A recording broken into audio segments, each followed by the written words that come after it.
Reading by Gregg Margarite. Deathworld by Harry Harrison. Chapter 22. Jason stood to one side and watched the deadly cargo being loaded into the hold of the ship. The Pyrrans were in good humor as they stowed away riot guns, grenades, and gas bombs. When the backpack atom bomb was put aboard, one of them broke into a marching song, and the others picked it up. Maybe they were happy, but the approaching carnage only filled Jason with an intense gloom. He felt that somehow he was a traitor to life. Perhaps the life form he had found needed destroying, and perhaps it didn't. Without making the slightest attempt at conciliation, destruction would be plain murder. Kirk came out of the operations building, and the starter pumps could be heard whining inside the ship. They would leave within minutes. Jason forced himself into a foot-dragging rush and met Kirk halfway to the ship. "I'm coming with you, Kirk. You owe me at least that much for finding them." Kirk hesitated, not liking the idea. "This is an operational mission," he said. "No room for observers, and the extra weight. And it's too late to stop us, Jason. You know that."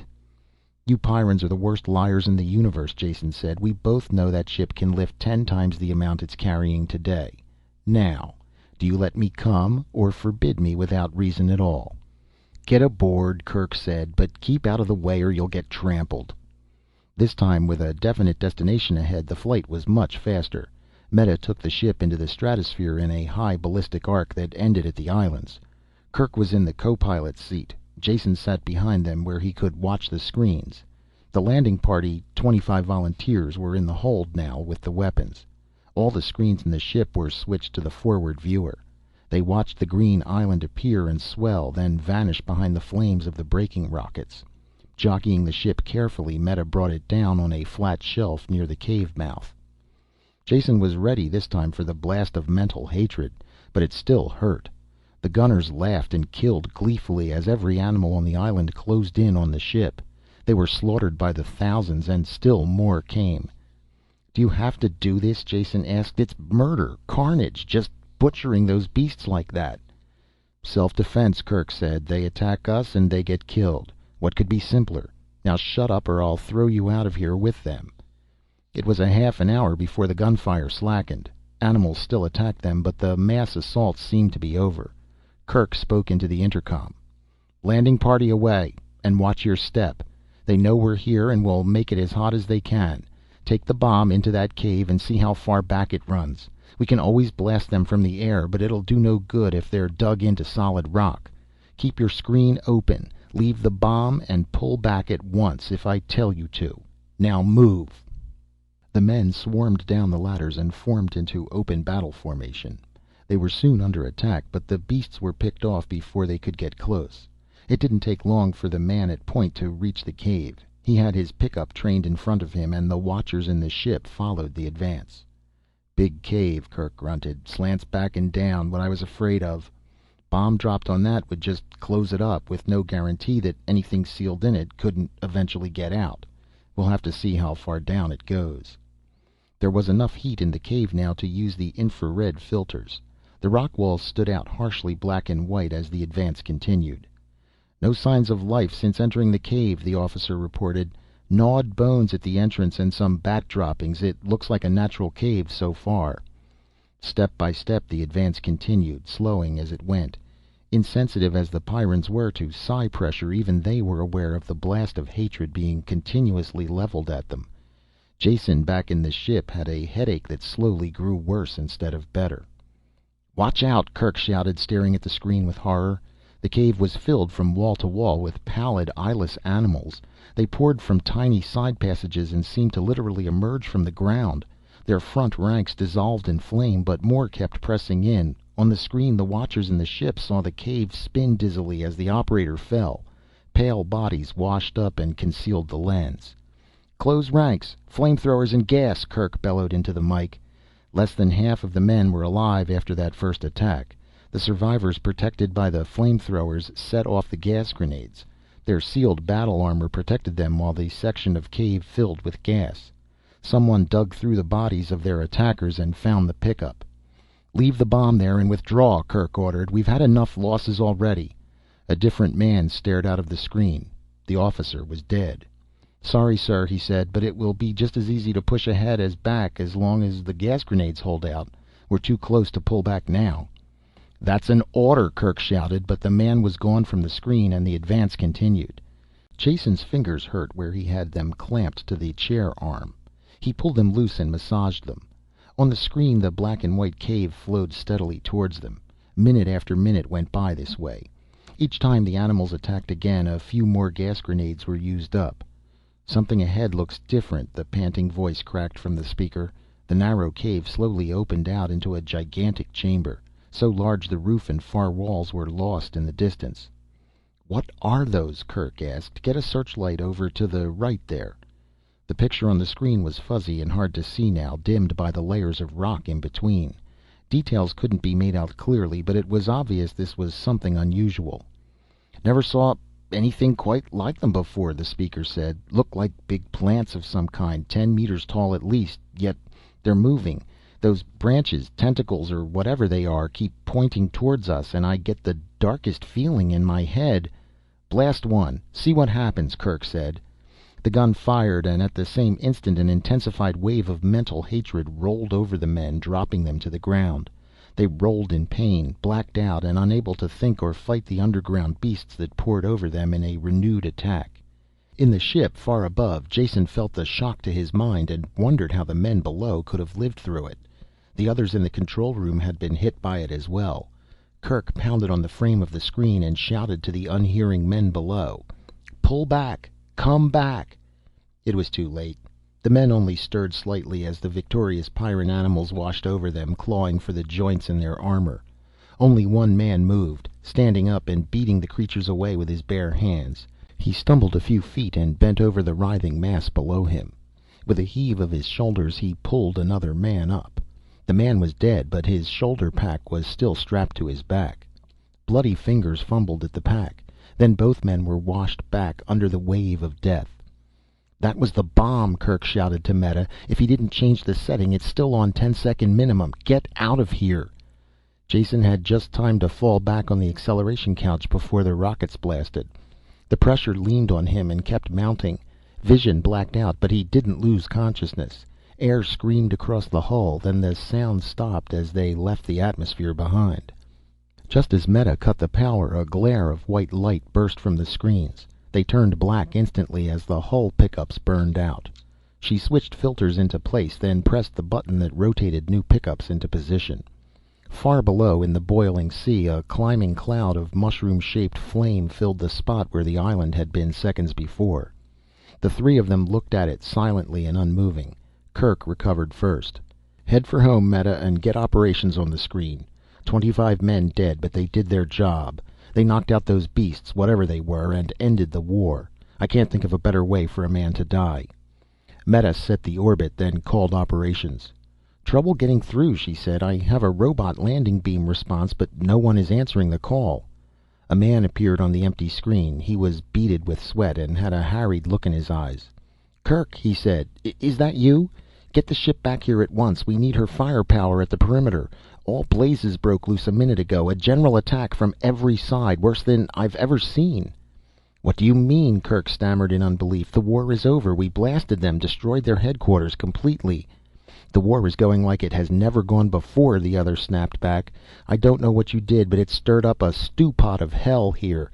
Now stop talking and get the ship back." Kerk turned slowly to face Jason, his face pulled back in a look of raw animal savagery. You did this. I should have killed you the first time I saw you. I wanted to. Now I know I was right. You've been like a plague since you came here, sowing death in every direction. I knew you were wrong, yet I let your twisted words convince me. And look what has happened. First you killed Welf, then you murdered those men in the cave. Now this attack on the perimeter.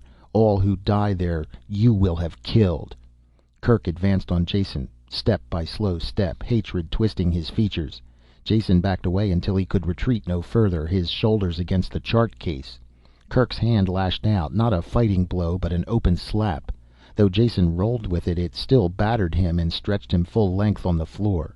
His arm was against the chart case, his fingers near the sealed tubes that held the jump matrices. Jason seized one of the heavy tubes with both hands and pulled it out. He swung it with all his strength into Kerk's face. It broke the skin on his cheekbone and forehead, and blood ran from the cuts, but it didn't slow or stop the big man in the slightest.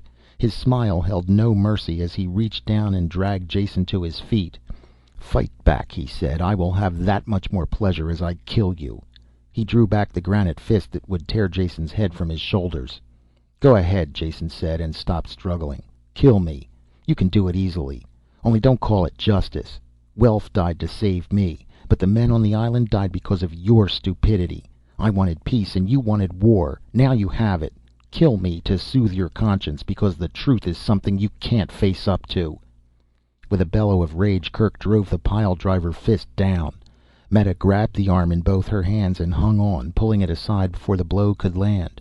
The three of them fell together, half crushing Jason.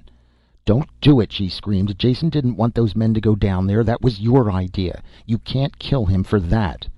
Kerk, exploding with rage, was past hearing. He turned his attention to Meta, tearing her from him. She was a woman, and her supple strength was meager compared to his great muscles, but she was a Pyrran woman, and she did what no off-worlder could do. She slowed him for a moment, stopped the fury of his attack until he could rip her hands loose and throw her aside. It didn't take him long to do this, but it was just enough time for Jason to get to the door. Jason stumbled through and jammed shut the lock behind him. A split second after he had driven the bolt home, Kerk's weight plunged into the door. The metal screamed and bent, giving way. One hinge was torn loose and the other held by a shred of metal. It would go down on the next blow. Jason wasn't waiting for that. He hadn't stayed to see if the door would stop the raging Pyrran. No door on the ship could stop him. Fast as possible, Jason went down the gangway. There was no safety on the ship, which meant he had to get off it. The lifeboat deck was just ahead. Ever since first seeing them, he had given a lot of thought to the lifeboats. Though he hadn't looked ahead to this situation, he knew a time might come when he would need transportation of his own. The lifeboats had seemed to be the best bet, except that Meta had told him they had no fuel. She had been right in one thing. The boat he had been in had empty tanks. He had checked. There were 5 other boats, though, that he hadn't examined. He had wondered about the idea of useless lifeboats and come to what he hoped was a correct conclusion. This spaceship was the only one the Pyrrans had. Meta had told him once that they always had planned to buy another ship, but never did. Some other necessary war expense managed to come up first. The ship was really enough for their uses. The only difficulty lay in the fact they had to keep that ship in operation or the Pyrran city was dead. Without supplies they would be wiped out in a few months. Therefore the ship's crew couldn't conceive of abandoning their ship. No matter what kind of trouble she got into, they couldn't leave her. When the ship died, so did their world. With this kind of thinking, there was no need to keep the lifeboats fueled. Not all of them, at least. Though it stood to reason at least one of them held fuel for short flights that would have been wasteful for the parent ship. At this point, Jason's chain of logic grew weak. Too many ifs.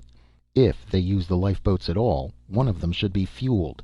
If they did, it would be fueled now. And if it were fueled, which one of the 6 would it be? Jason had no time to go looking. He had to be right the first time. His reasoning had supplied him with an answer, the last of a long line of suppositions. If a boat were fueled, it should be the one nearest to the control cabin, the one he was diving towards now. His life depended on this string of guesses. Behind him the door went down with a crash. Kerk bellowed and leaped. Jason hurled himself through the lifeboat port with the nearest thing to a run he could manage, under the doubled gravity. With both hands he grabbed the emergency launching handle and pulled down. An alarm bell rang and the port slammed shut, literally in Kerk's face. Only his Pyrran reflexes saved him from being smashed by it. Solid fuel launchers exploded and blasted the lifeboat clear of the parent ship. Their brief acceleration slammed Jason to the deck. Then he floated as the boat went into free fall. The main drive rockets didn't fire. In that moment Jason learned what it was like to know he was dead. Without fuel the boat would drop into the jungle below, falling like a rock and blasting apart when it hit. There was no way out. Then the rockets caught, roared, and he dropped to the deck, bruising his nose. He sat up, rubbing it and grinning. There was fuel in the tanks. The delay in starting had only been part of the launching cycle, giving the lifeboat time to fall clear of the ship. Now to get it under control. He pulled himself into the pilot's seat. The altimeter had fed information to the autopilot, leveling the boat off parallel to the ground. Like all lifeboat controls, these were childishly simple, designed to be used by novices in an emergency. The autopilot could not be shut off. It rode along with the manual controls, tempering foolish piloting. Jason hauled the control wheel into a tight turn, and the autopilot gentled it into a soft curve. Through the port he could see the big ship blaring fire in a much tighter turn. Jason didn't know who was flying it or what they had in mind. He took no chances. Jamming the wheel forward into a dive, he cursed as they eased into a gentle drop.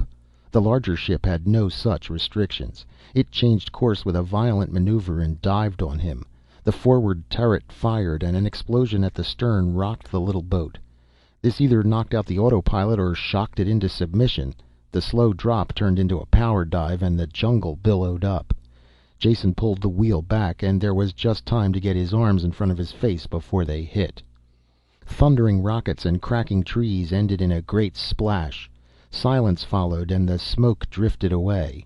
High above, the spaceship circled hesitantly, dropping a bit as if wanting to go down and investigate, then rising again as the urgent message for aid came from the city. Loyalty won, and she turned and spewed fire towards home.